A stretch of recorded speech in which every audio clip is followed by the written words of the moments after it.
time I come, it's always a parking lot full of beautiful Mustangs out there.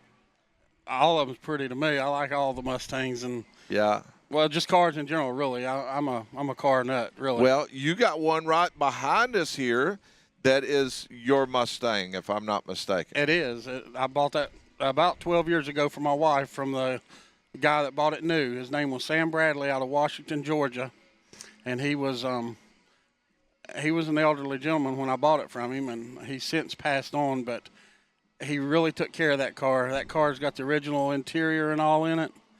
It's a little 206-cylinder car that he had ordered. It's just a superb car, really. It's got flaws, but it's still a superb car to me.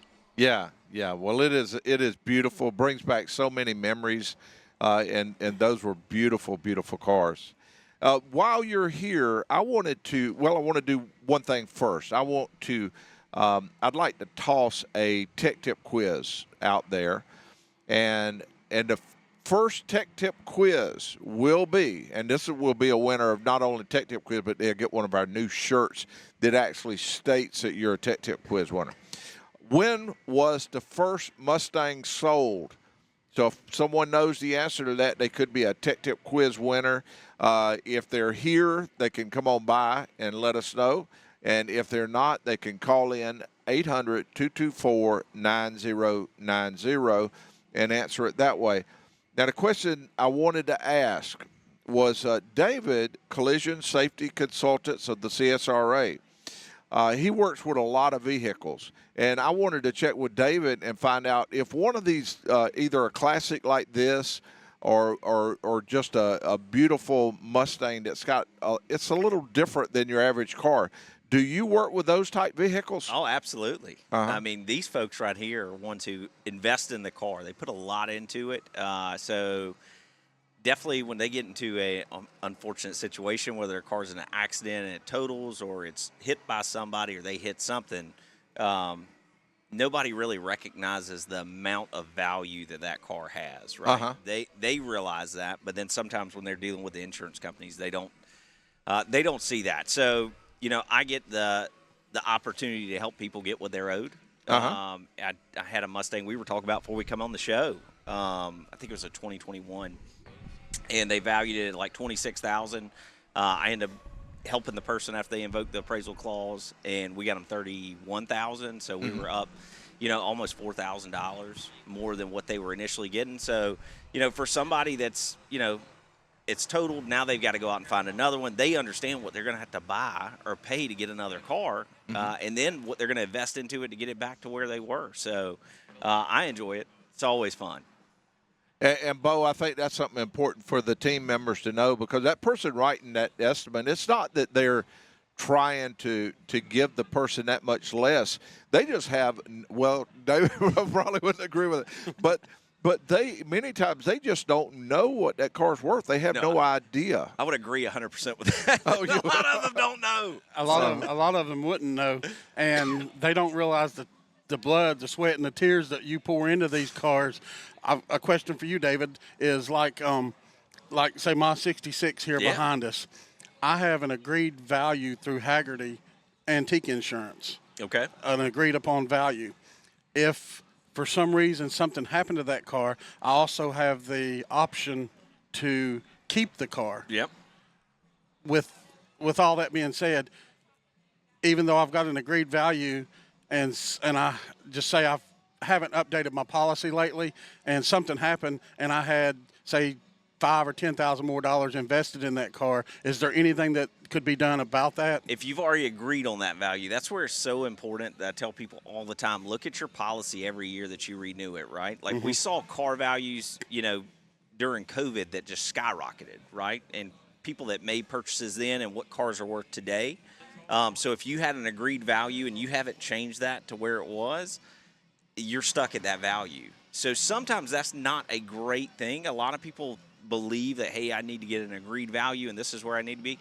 Well, the market shifts a lot, right? And so there's times of where if you have an agreed value, I potentially could get you more, but you've already locked in on that number, and so you're leaving money on the table. So I think you just have to look at it and weigh it all out. to what's best for you. And as you're updating the car and you're investing in it, make sure as you go to that renewal to update that information at the same time. But if another person were to hit Bo, right, and their insurance company was paying, you still could be called in to work with something like that because the agreed upon price was only if it was Bo at fault, if I'm not mistaken. Yeah, is that that's right? correct. Okay, good. So, you know, I can help in that situation. It's a little bit tougher because you have to understand insurance, right? Like somebody hits you, it's the objective of the insurance company to protect their insured and protect themselves, right? So they want to pay you the least amount as possible and get out of that. And you got no rights in the policy in that situation. You can't do anything.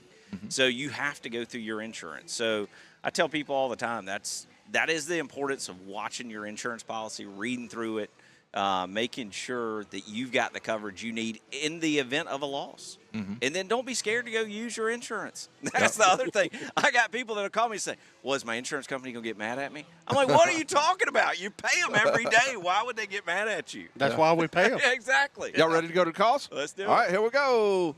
Let's go to the next caller, and we do welcome you to the C&C Auto Show. What can we help with? Hey, this is Billy from North Augusta. I'm going to try to take tip quiz. Oh, my goodness. I'm not positive if we can put you on stage or not. Oh, yep, we could. All right, the question was, now this is a long question. When was the first Mustang sold? All right, all eyes are on you, Billy. What's the answer? And Bo will determine if you're right. Boy, I've heard of a 64.5 Mustang, so I would say it was sold somewhere March or April or May of 65. We need to be a little bit more specific there. What date and it would that be? How about right after the Masters? I think that's close enough. I believe we'll have that. Yeah, let's go with it. Bo was sitting here shaking his head. Yeah. All right. The actual date was April the 17th. April 17th. Bo, you pulled him out of the bag there. There you go. All right, now bonus question here. Let's see if Bo will have that one. How many Mustangs were expected to sell, and how many did sell in that first year? The first year. In the first year, they probably expected to sell 40,000, and they sell 75,000. No, but they did sell a lot more. Bo, that's a tough one. I don't know the answer to that one, Aaron. 120,000. You're pretty close. Yeah, what it amounts to, Ford expected to sell about 100,000 Mustangs in the first year. They sold over 400,000. 400,000. All right. Well, congratulations, you're the winner. I'm gonna put you on in the queue so that they can pick you up. Jamie, recently they did a little reel on yours, and I think it was like in the 150,000 range. Was it really? People watching your reel there. Yeah, it was pretty. You can't go anywhere and ask about the show, and they say, well, what about Jamie? Yeah, what about Jamie? Where's Jamie? Me and Aaron are nothing.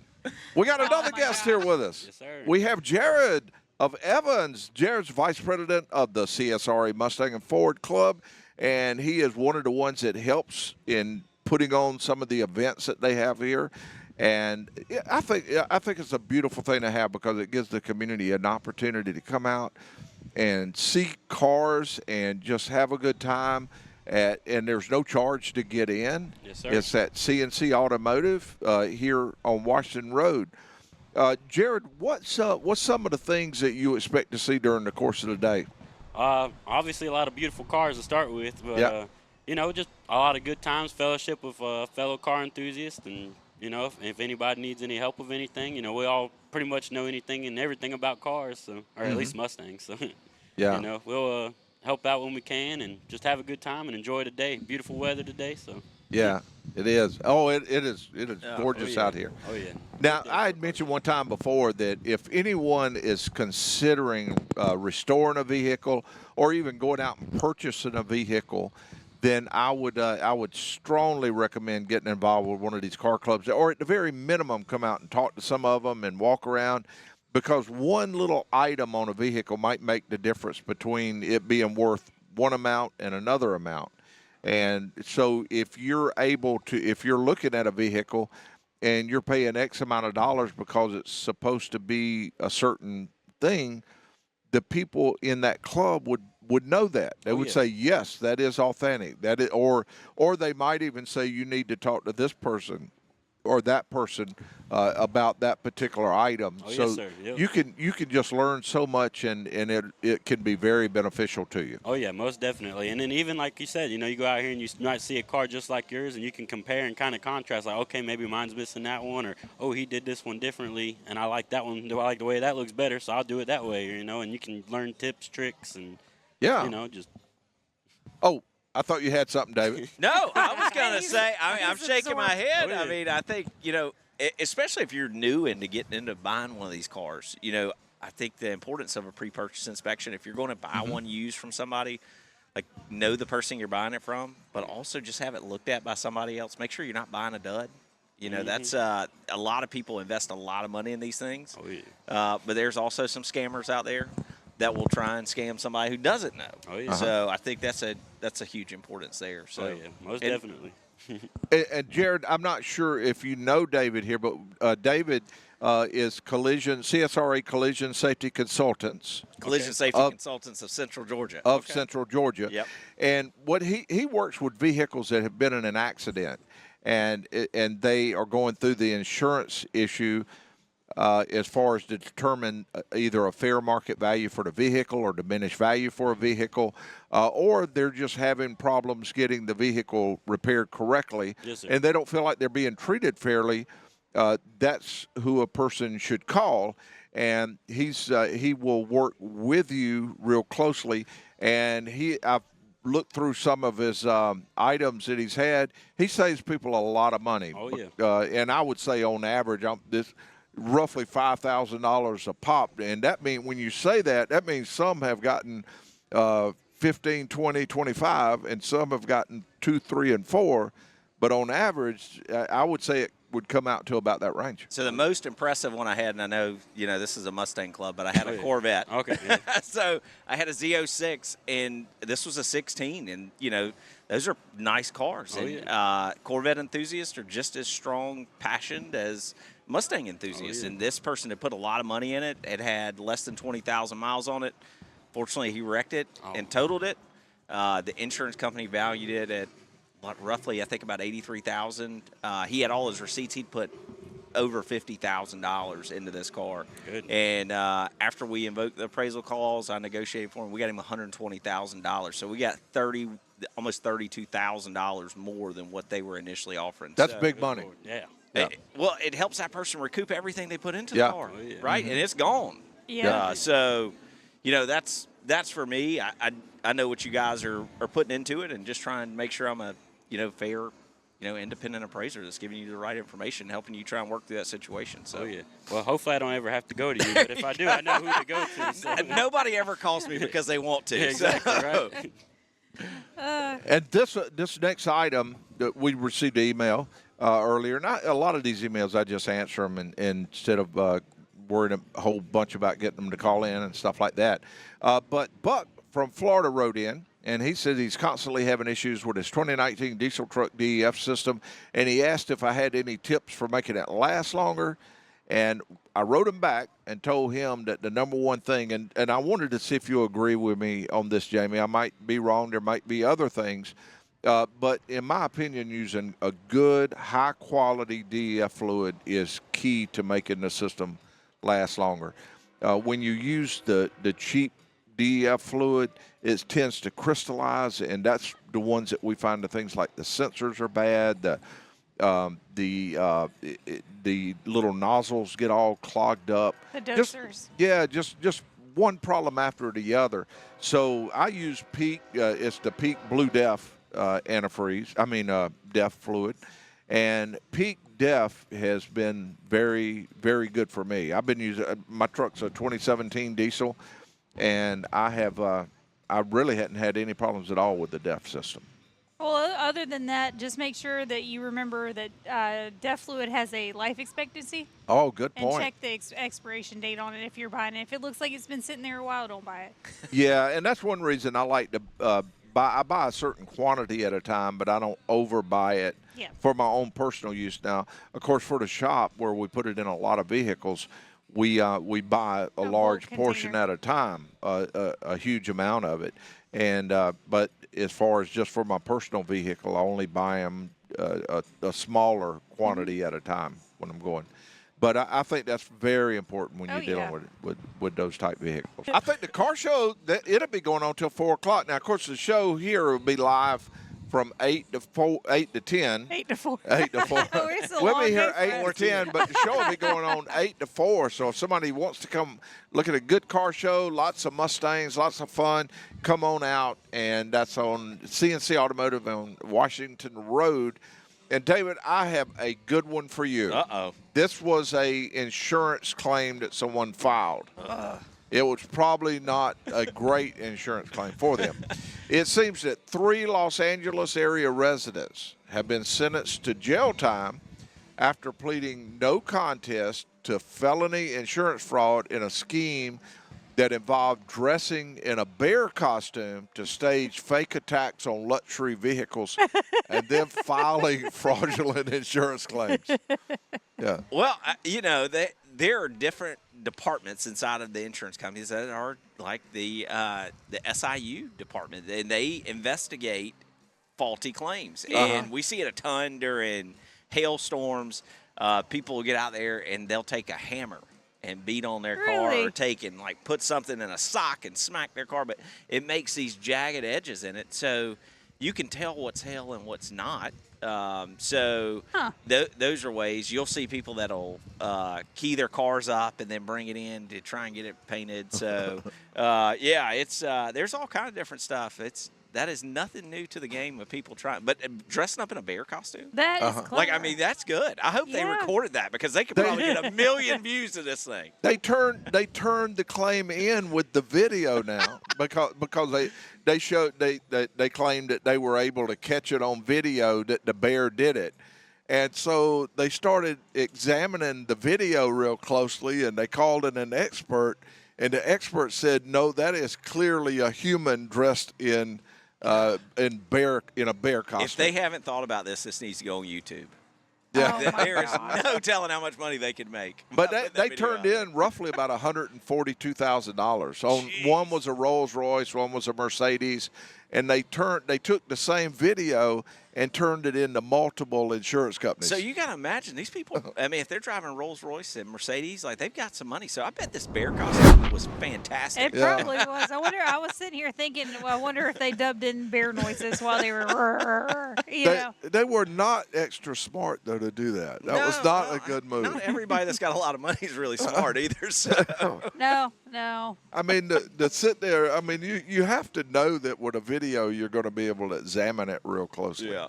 So that was just a bad move on that part. That's pretty funny, though. Jamie, please dress up in a bear costume next week and start attacking a car. And David, one of your Ford recalls is out again. God, they did it again? They did it again. Man, they are fantastic at recalls. They're recalling 1.4 million F-150 pickup trucks over an issue that may lead to loss of vehicle control. Affected vehicles will include model year 2015 through 2017 F-150s and the signal between the transmission range sensor and the powertrain control module. It can get lost, and when it does, the vehicle will rapidly shift down to second gear and unexpectedly at highway speeds. And, of course, that increases the risk of a crash and soiled underwear. Well, if you had the built-in toilet that we talked about last week, you'd be fine. Your britches would still be in the way. No problem whatsoever.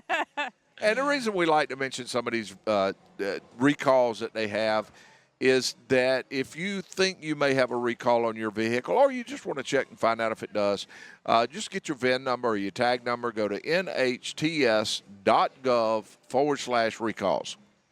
I came across one last night that I thought it was pretty terrifying. Harley Davidson is recalling 17,000 motorcycles. Really? Yeah, that's the rear brake line can come in contact with the body control module. Yeah. Rub a hole in the line, and then suddenly you have no brakes. Ooh. That would probably be bikes. a problem on a Yeah, that's a motorcycle. huge problem. That's absolutely terrifying. But if you have Jeez. a Harley made from 24 to 26, you need to check it for There a you go. recall. You got to love coming to a car show, too, because you never know what's going to show up. Yeah. And so I turn around and look, and we got this old Bronco. With the Clemson tent. Yeah. So, like, I'm looking at the Bronco, and the only thing that comes to mind when I think about this style Bronco is OJ. In the back white in the Bronco. Day, the white Bronco going down the The interstate. infamous I love white the Bronco. wheels on that Bronco, though. I They mean, look really how the wheel, good. they're just completely clean, but also the Mickey Thompson, you don't see those all the time anymore, and they're just kind of deep dish like that. Those are beautiful wheels on that Bronco. Yeah, it's I love coming to these things because again, it's not all just Mustangs. Like we got some older Ford trucks over here. I'm thinking about busting out my my 2024 or my 2004 or 2004 Ford F250 and One putting of it out them years. here. 60,000 miles, baby. I'm gonna rock it out There out here you at the go. car show. So, All right, we got something else in the news here. what we got? Seems that the Trump administration is eliminating the Obama-era off-cycle credits that incentivized automakers to install the automatic start-stop. You know what? I'm not even mad about that one. I hate that start-stop thing. Yeah. I think that's the case of a lot of people. It has not been something that's been loved by many. You're just mad about No. gas prices right now, Jamie. Oh, my gosh. They're awful. You know what? This is one of the times I'm really glad that I have a company vehicle and they pay for all the fuel that I use. It's unreal. Diesel. I mean, it's almost Oh, $6 my a gallon gosh, here yeah. in town. Well, I mean, you know, it's not just truckers that are using diesel. It's me. It's you. It's farmers. I mean, it's you know, anything that's not a passenger vehicle more or less uses diesel. And I was reading an article yesterday. They were talking about the paint manufacturers. You know, you use petroleum in paint. And so Yeah. for the body shops are fixing to see a 20% increase in paint cost. Oh, wow. Because of this. So, like, the cost is real of what's going on right now. So, well, that's engine oil too. I mean, we're going to see an increase in engine oil.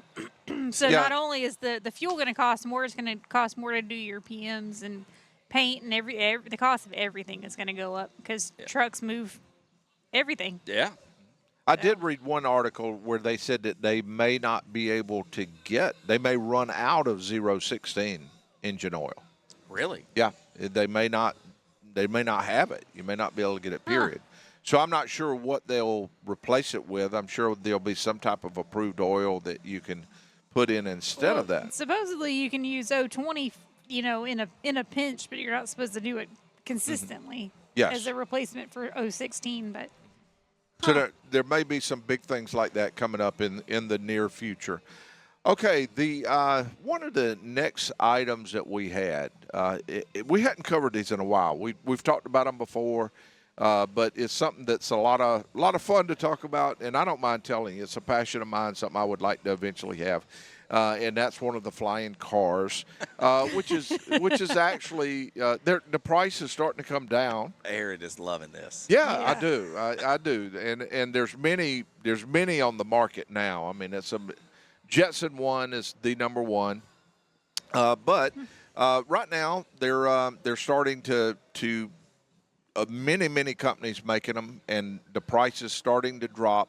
Still, the range is not very far. You fly them about 20 minutes, and they can only hold like 210 pounds. Most of them have a weight limit that you can put in there, the personal ones. There you So, go. David, before the show, we were talking a little bit about a insurance adjustment that you were working with, and it had to do with a BMW, and it had to do with they needed either one or two tires, and the insurance company didn't want to purchase but one or two. What was that? Yeah, so, you know, these are things that we talk about, you know, off air all the time, but I think it's always good for people to understand about their car, right? Like, this is a BMW X7. It's an all-wheel drive car. It's in an accident.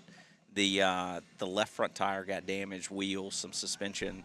The insurance company wants to pay for one tire. No. Jamie, Okay. you know that problem. Yeah, Aaron knows no. that problem, right? So the dealership, sends in and says, hey, this is an all-wheel drive car. We got to put, obviously because of the tread depth on it, we can't replace one. We got to replace all four. Yeah. So we send them the information. They come back out. They replace the other front one. So Yeah, no. We're, Still no. we're still at a no. So we've submitted another supplement for the additional rear tires. And, Yeah. hey, it's going to have 4 new tires. And Yeah. there's betterment that may be applied to the customer because it's a wearable item. But you recognize that, but you fix the car right? And that's what Yeah. the dealership's trying to do for the customer. And the customer's stuck in the good. middle. They don't know what to do. So I'm trying to help them, navigate through that. But I figured it would be a great time for us to talk about why that's so important for an all-wheel drive car not to replace just one tire. Yeah. So- Well, an all-wheel car with power going to all 4 wheels, something has to absorb energy as it's going around the corner because, of course, if you're, let's say, going around a left-hand curve, you have the right-hand side is turning faster than the left-hand side. So if in order to keep up. So if you're doing that, if you didn't have something to absorb that energy, then the vehicle would hop and bounce and everything else. So there's a viscous dampener in the transmission area or transfer case that absorbs all of that energy. Now, in order for it to be level under most circumstances, going straight down the road, all the wheels have to be the same diameter. If you were to put a different size tire on one wheel, it would either be spinning faster or slower than the other wheels, and of course that would be as if the vehicle was going around the curve all the time, anytime it's running, and that would slowly eat away. Well, I've seen it do it actually very fast, eat away the viscous dampener inside the transmission, which is a very expensive type repair job. So in order to keep that from happening, you want all the wheels to be the same rolling diameter, and that's what we're looking for is rolling diameter. If you have one tire that's fairly new and the other tires are halfway worn out, that one new tire is going to have a different rolling diameter than the others, and that is what will eat up that dampener inside the transmission. So yes, if you have an all-wheel drive vehicle, you need to keep definitely the tires the same size, but definitely also the tires need to have approximately the same tread depth. Yeah, I mean, and it's frustrating because you get these adjusters that come out that are looking at cars, and you're a repair professional. The dealership's got repair professionals. They're giving them the information, and they're still just blatantly Looking at dollar signs. not looking at what needs to be done right. And I'm not going to call any names, but I'll say they're just not being a good neighbor. Oh no! Aw, you got to be a good neighbor. Yeah, I mean that's part of your slogan. Like be a good neighbor, do the right thing. Same car hitting the. If you're a BMW owner, I mean this car took some impact, needs a control arm, needs a couple control arms. But inside of BMW, they have a directive that says that the electronic steering rack on that car, you can't see the damage on it. Internally, it could have damage on it. And so if those components are damaged, you have to replace the steering rack. Yeah. And it's unfortunate. It's expensive. The steering rack's about $5,000. Yep. But they're denying this right now. So the customer's stuck in the middle, but, I'm there trying to help them, trying to help the dealership, try and work to a resolution to make sure the customer's put back into a safe car. So, There's no doubt in my mind you're going to get them fixed up, David. we're going to have fun with it. David's like a hound dog. When he gets on something like that, he won't let go until it's handled. Honey badger. Yeah. Honey badger. Just don't stop. So I'm sure that you'll be getting that squared away. Yeah. Okay, we'll jump on our next one. Kia just slashed the price of the 2026 EV6 model by at least $5,000, making it cheaper than some of the Tesla models. In my opinion, when they start cutting the prices on especially something like an EV, that's the beginning of the death spiral on that model, because that kills the resale of the other vehicle. Because if someone starts to sell a used one and then they're able to go get a new one for close to the same price, the resale's shot. I mean, so It could be one of two things. Either they're abandoning ship and they're trying to dump them to get rid of them, or they're trying to take Tesla market share. There you go. So it's one or the other. But like you said, the resale value. What do you? Well, you're you do stuck have a with it. point there. I'll agree that is a point. With the history of most of the EVs right now, though, I'm leaning a lot more toward they're just not selling, Trying and to there's dump too 'em. many of them laying on the lots. I didn't check the length that they've been staying on the lots, so that would have been a good piece of information Yeah. to have on there. But there are certain EV factories that are closing down for certain periods of time because people are just not purchasing the EVs right now. They're out of favor, and the gas is in again. Well, for I now, don't know the gas is gonna be in again until for a it while. keeps creeping up. Then there will be a resurgence in the EV market. And I think that's not a bad thing. No. I think consumer choice is definitely the way. If you want to see success in EVs, it's got to be consumer choice. Yeah. And so if economically it just doesn't make sense to go fill up your car and you can't afford it and you need to go buy an EV, then go do it. But I think to be mandated that everybody had to buy an EV or, this was going to have to be done. that Like, wasn't the that right wasn't going to answer. work. So I'm excited. I think I hate gas prices the way they are, but I think it drives a little competition. I think we're going to see what happens. Yeah. So we'll see. Yeah, just as long as we don't run into a shortage of battery materials. Well, So that'd be the next thing. Yeah. Yeah, and that could very well happen. But as that's moving forward, Tesla, of course, they're moving into going one day they would like to be full autonomous. Yeah. They've mentioned that not if, but when, he claims that the Tesla Roadster will be the final car to be driven manually. Everything else they sell will be driven autonomously. And, of course, they'll be turning some of the factories into making the robotics and autonomous vehicles. That's scary to me. I mean, Terminator. yeah, that's exactly what I was thinking. It's just going to be the newest thing the hackers are going after. Well, and drive your car away. So I was at a conference this week in Charlotte, and it was a collision industry conference, and all the talk is about AI and about how much AI is influencing everything, and it's we're going to be facing the Terminators as we're trying to settle claims and trying to help consumers. So it's scary. But I mean, I saw a lady this week. She sent me a 2025 Honda Civic, and her car was. She did the photo estimate. It wrote about $1,200. I looked at the photos and I wrote $10,000. Whoa! So there's a huge gap in discrepancy. So we will lay a tech tip quiz out on the table. all right, let's do All it. right. And this is another true story. We had one a while back. True story. I went to my favorite gas station, and they wanted $25.90 per gallon. I went back out to my car and got something that brought it down to $15.90 per gallon. Why was it so high, and why did they drop it down so much when I brought something inside? And if you know the answer, give us a call. And again, that's 800-224-9090. All right. So Yep. what was he buying for $25.90 A a gallon gallon? at the gas station. I I don't just leave my car there. Start Yeah, walking. really. That's some high-priced stuff. Okay, so give us a call. Answer the tech tip quiz.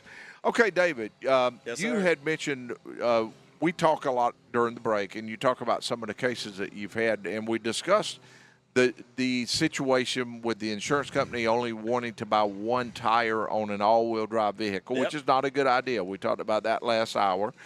We discussed why it's not a good idea.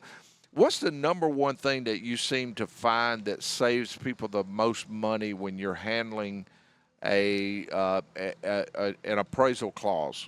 When someone invokes their appraisal clause and they say, I would like for you to check to see if you can get me more money, what do you normally find? Well, I mean, for me, I give people my opinion for free, right? I mean, there's no harm in looking for a second opinion, and I think that's where people lose it the most times. Where I save people money is they just come and seek a second opinion, and once they realize, what they're owed, then I'm able to help them. And so it's I recover thousands and thousands of dollars for people. I mean, I've got one gentleman that we were at this last conference. We were looking at, how much had we recovered for consumers in the last 3 months, and in the last 3 months, he's recovered almost $1 million. Wow! In what he's done across the country. So, it's huge. I think on average, it's probably around $5,000 to $7,000. A claim. Yeah, and I think the money part is very important, but I also feel like one of the main things has to do with making sure the vehicles are repaired correctly. Because you want to, safety comes way even ahead of the money. I get a lot of calls where folks, and this week was a hot week. I feel like every other call was, hey, I'm having problems with my car, but the shop won't do anything to help me. And so, I've looked at several cars, and, what's crazy to me is everybody needs to look into the cross-check method with Aaron. Like, these shops need to adopt that and look at it. We had a lady that a Honda, the front end wasn't fitting right. I looked at it, knew something was wrong. We started taking it apart. The shop actually charged her to put a radiator support in the front of the car. They put a radiator condenser and everything in it, but they put the broken part back in the car. So a little bit of insurance fraud there, right? So at that point, they are more than willing to pay for whatever they need to make it right. I bet so.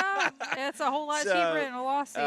I think if you know your car better than anybody, right? If something doesn't feel right, it doesn't fit right, go to the shop. Majority of shops are going to do the right thing and try and figure out a resolution. But if you're still not getting something, then reach out to me. I'll give you my opinion for free. If I see some stuff that you may not see just because, I've been doing this a long time. Well, over 25 years. I mean, me and you looked at your car the other day. Last weekend. Yeah, because and you did see some stuff that I didn't notice. Yeah. So, and it's being around this stuff long enough that I'm able to help people make sure, one, that they're getting a car back that's safe. I see it more and more that what's disappointing to me is we talk about calibrations every week is the number of shops that are not doing that simple step at the end of the repair to make sure the calibrations are done. That was one of the first things on the Honda that when I looked at it, they had replaced the front radar, but they didn't do the windshield camera calibration. They didn't do the wheel alignment. And I thought to myself, I was like, if you didn't take the time to do something that simple, I know you didn't care about the rest of it. Like, I'm going to find something. And that's just consumer safety. Yeah. So.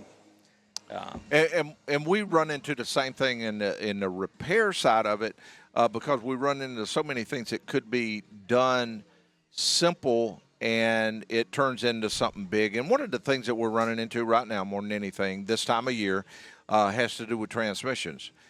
So many times transmission fluid is not replaced. Some people think you just never have to replace transmission fluid.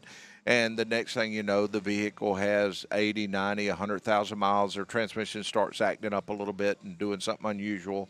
And then you have to let them know that, well, one, in some cases we can do a fluid exchange and solve the problem.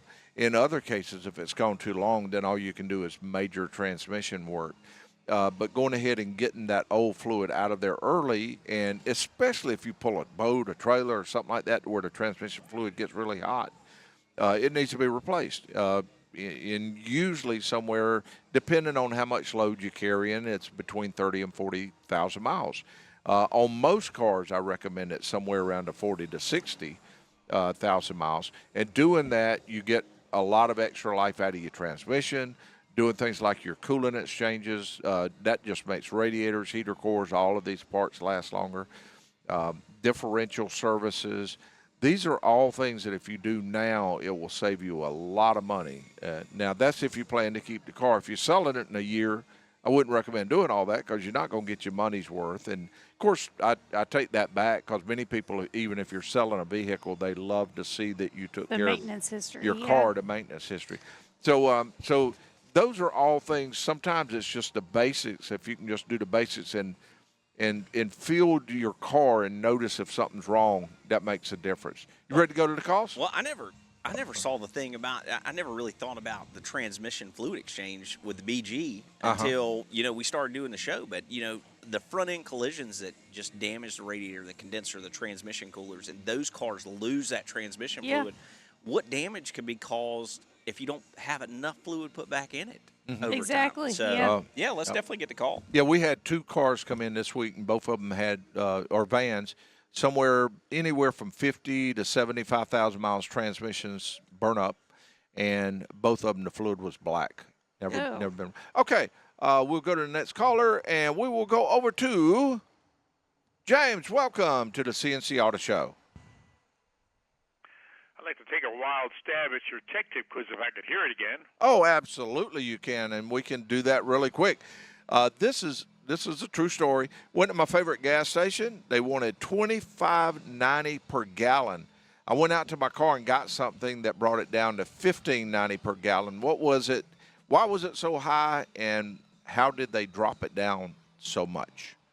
What is the answer to today's tech tip quiz? Too much coffee if you're buying it by the gallon.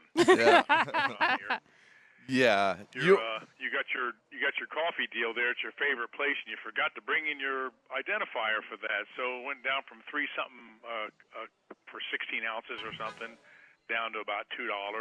Yeah. That's why you need that card when you go in there, or your whatever you use that gets you that pass, that reduced price, and that brings it down to that amount of money, maybe $2 per cup of 16 ounces or something like that. Yeah, it's normally $2.59 a cup, but if you bring your own cup, it goes down to $1.59.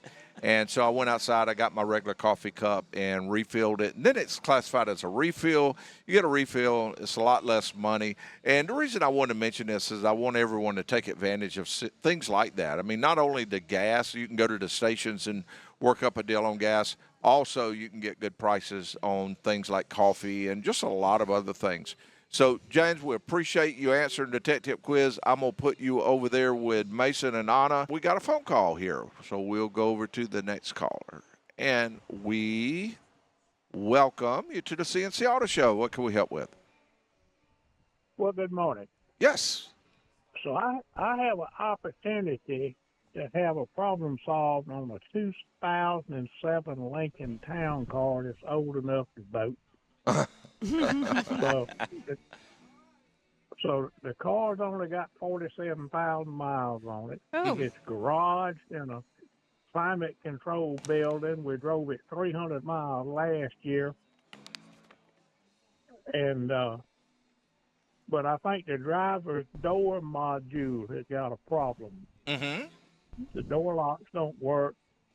Seats don't work. The lights don't come on when you open the door. Mm-hmm.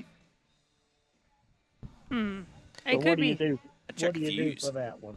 Yeah, I would recommend having some diagnostic tests run on it first, because you could replace parts and take a chance on spending a lot of money that you don't need to spend. Because, for instance, that door module, it's communicating with the computer, and then it's also sending signals out to your door lock switches and your handles and in all of the other components inside the door. And it could either lose power going to it, could cause problems, or it could just need to be reprogrammed and cause the same thing. So doing a good diagnostic test will be the best money you could spend on that part of it. Usually I try to think of something real minor that you might be able to look at yourself, but on that, nothing comes to mind. David, does anything come to mind? I'd look at fuses. See. Yeah, it would knock out a lot more. I thought about fuses, but if it was a fuse, you'd lose a lot more. Yeah, check the battery. That's the a battery good one. You may not have enough voltage in that battery. Yeah. If it's more than two. No, it cranks and runs fine. So if it's sitting out here running and it won't work. I pulled the fuse, checked it. The fuse was good. I put it back. It worked. One time. Yeah. One time it worked. That was enough just to tease you. It wanted to tease you just a little bit and make you think you had got it. So with that, I still think that your best bet is to do some diagnostic tests. Now, there's a chance that the vehicle does have a fault that's going to be stored in there. The technician will be able to go into the computer and look at different fault codes, and this won't show up during one of your just quick checks. It would take a Ford ADAS computer to be able to hook to it and be able to read the body functions of it, and it's more than likely going to have a code that when it sets, it disables all that. And once you plugged it in, used it one time, it sensed something wasn't right, boom, it says, I'm going to disable this. I don't want to take a chance on doing it. So that will make it to where another step on helping the technician to find the problem. And, of course, the technician will then more than likely need to run a trouble code chart, and they'll follow the chart, and it might say check voltage here, check voltage there, and then the technician will probably run some wiring diagrams and be able to follow the colors of the wires down to where they go at the different areas and trace it down from there. It's just a matter of following it. But that's by far. I see so many people replace parts, and they come in. I have had this more than once. Somebody say this. I say, well, to run that particular test on the vehicle and find out what's wrong, it's going to run 169. They said, I don't want to pay 169. I've already paid $800 on parts. I said, well. Yeah, and they don't make this part new anymore. Yeah. That it don't sound like you're going. It don't sound like you're going to need a major part. I don't think you're going to need anything like a module or anything like that. With it working that one time, makes me think your module's good. There's going to be a component that's pulling too much amperage somewhere, or a wire that's shorted somewhere, or an open circuit, and that is more than likely going to be your cause. Well, him talking about they don't make these modules anymore. Dorman makes a ton of these things that you can't get from the manufacturer, but they have got these modules available for the customer. So definitely there's options out there. Well, that's true. I did pull it up. I was looking at where the body control module is on this thing. It's in the dashboard, but Dorman does make one for this car. And what fantastic products. Yes, exactly.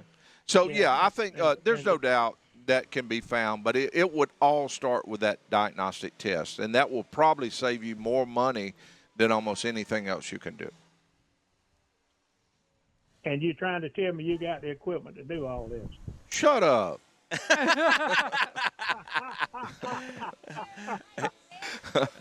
Yes, we do have all the equipment. We have the Ford IDS, and we have a technician that's definitely trained in following flow charts like that and wiring diagrams, and yes, we would be able to do that.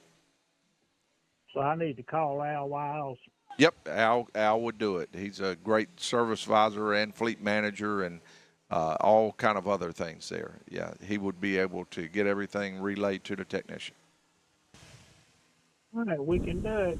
Well, we sure do appreciate it. We thank you. All right. All right. All right, thank you much. All right, bye. And the number to call is 800-224-9090. If you have a question about your car, your truck, your SUV, you give us a call, and we will be here ready to help. All right. Aaron, I like the fact that you talk about using the Ford scan tool on this car. You didn't say let's go to AutoZone and get one of the just cheap scan tools and clear all the codes out. There is reasons that you need to use this factory software. A technician will use that tool only as a method to find out how long he expects something to take. Most technicians don't use the fast tool. The fast tools, I'd look at it like a road map. Let's say you're taking a trip. Use one of those little scan tool deals or quick scans to tell what state you're going to. I mean, so you at least know what you say. Well, I'm going. I'm going to North Carolina, so that you do that. But it don't tell you whether you're going to Charlotte or where you're going to in North Carolina, Raleigh or whatever. And it sure don't tell you what street number, and it sure don't tell you what the address is. So you need a different type piece of equipment to do that. And to me, one of the critical parts of that is good communication with the person to let them know what you plan to do and what some of the things that you may expect to find. Yeah, the scary part out there right now that I see in collision is, a lot of these aftermarket scan tools are being used, and they just clear codes, and they give the car back to the customer. It's got fault codes when it comes in. They clear them out. They give it back to it and say, oh, well, it's running perfect now. No, those codes are going to come right back. If you don't fix the problem, the code will come back. It doesn't matter how many times you clear it. Yeah. You're not fixing anything. You're Band-Aiding it. Yeah, and you may not even, and for the consumer, they may not even know that code's on because it's not throwing a an indicator light on the dash. It's just in the background. And you run into that when somebody's doing something on their own car. Typical scenario, they'll go somewhere like a fast place, AutoZone, somewhere like that. They'll say, scan my computer. And they'll say, yeah, you have an O2 code that's stored in there. We can sell you an O2 code. So they buy an O2 code, they put it in there, and they clear the light for them. The light's out. They think it's fixed. They say, wow, this is great.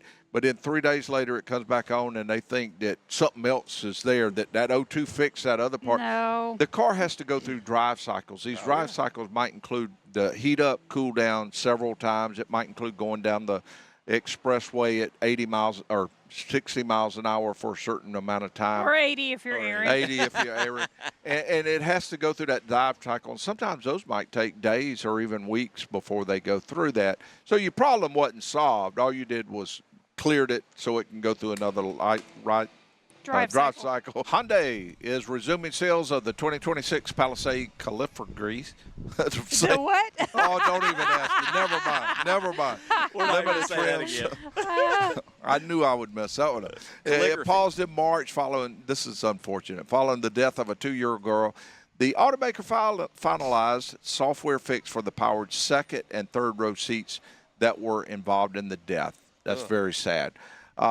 So if you have vehicles, another important thing that may need recalls, take them and have them checked or look them up yourself online and find out if your vehicle might be due for a recall of some kind. And, of course, on those, they wouldn't let them sell them at the dealership. They told them to let them sit until they found out the fix for it. And once they issued a fix, then they released them to be sold again. I remember when GM did that on the ignition switch issue on the Camaros and different things that had the switchblade, kind of ignition switch, and it was breaking off. Yeah. And there were issues. And I remember thousands of cars when I was at the dealership just sitting out there, and they didn't have a fix on it. They were working on it, and they had people in rentals. Like, it was insane. Yeah. So this next one's a little bit, I don't know how to take this one. I just don't know what to think about it. In 2028, Camaro will return with a 4-door version and share a platform with Buick. Yeah. 4-door Camaro? Yeah, 4-door Camaro. That's fine. Just not sure about that. Maybe we'll make a 4-door Corvette. Yeah. Jeez. Well, you never know. It's gonna be a family sports car. Yeah, absolutely. Family sports car. All right, trying to get a rough idea how much gas is used, how much gas an average person uses. I wouldn't have had any idea, so I'm not even going to ask you. But I do now know the answer. In 2024, American vehicles drank, get this now, 137.8 billion gallons of gasoline. Oof. And the average driver was paid around $200 a month, or 3.1% of their total budget on gas in 2025. Does that sound about right to you? Sounds a couple of hundred? Sounds a little low. Well, yours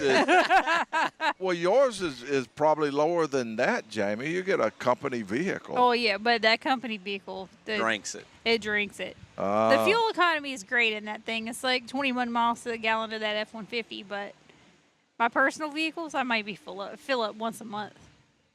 Once a month? Yeah, I don't go anywhere. I come out Saturday morning, and then I go home, and that's it. I'm done peopling.